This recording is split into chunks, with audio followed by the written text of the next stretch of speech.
How's it, guys? Welcome to the channel.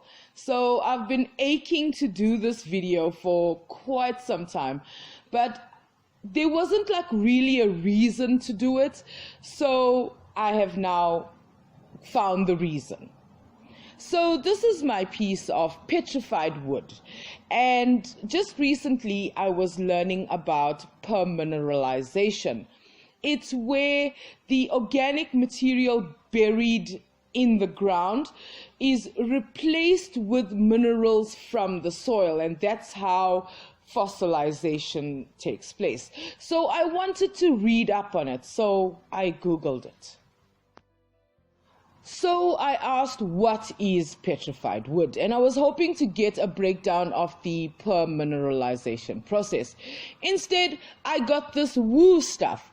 So that was my excuse to do the video on my crystals. And then this guy added even more inspiration for me to make the video when I saw him on Sir Six's video, saying something like, the earth is a giant crystal which generates an electric field around it. So that gave me the perfect excuse to make this video. So I'm starting off with this very beautiful piece of rock. I don't know what they are called. I don't know what minerals they are made of, but there's some pink and green, and it has an outer little crust covering type thing. I must say that I don't know the names of most of these crystals. I know that this is called a quartz, but it does have some type of contamination, as you can see the yellow tinging there, which I suspect that it's this shape because they chopped off the rock around it.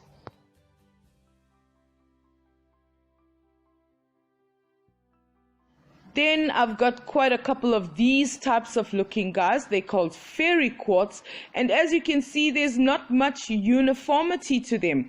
They just grow whichever and however they feel, going in whatever direction. They don't have like a purpose. Then I've got this specimen of a rose quartz, and it is also tinged with some yellow minerally looking stuff. And I've got this piece. It is so sparkly. I can't even, well, you can see the little tiny white dots. The camera can't even capture it. It's just a chunk of white sparkly rock. And I've got some other ones. As you can see, the one on the top left there is actually a geode. It's a rock on the outside where the crystals are forming inside it. And with this one, you can see the many millimeter layer thick. I don't know what kind of minerals these are, and I know I keep saying that. As you can see here, I've got a different array of crystals growing. These are obviously from different environments. And now we come to one of my favorite pieces of rock. I don't know if somebody can have a favorite piece of rock, but this rock is almost like an unevenly shaped prism. And I will show you just now why it's my favorite. It has this print on it. Now, this print could be some minerals that seeped in and spread out, or this piece of the rock maybe pressed against a type of leaf, but it makes it one of my favorites. And these two are quite unique. The one on the left shows evidence of being formed in a watery environment, and the one on the right has so many tinges of orange and green. I don't know, I would probably have to send it into a lab to be tested to know what it's made of. And that's why I needed to ask that guy, which crystal is it? I mean, just look at my samples.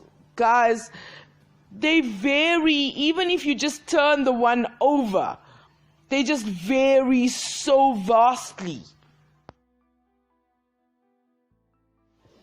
And my collection is such a minuscule sample of what the earth has to offer. I have seen tons and tons of different types of crystals.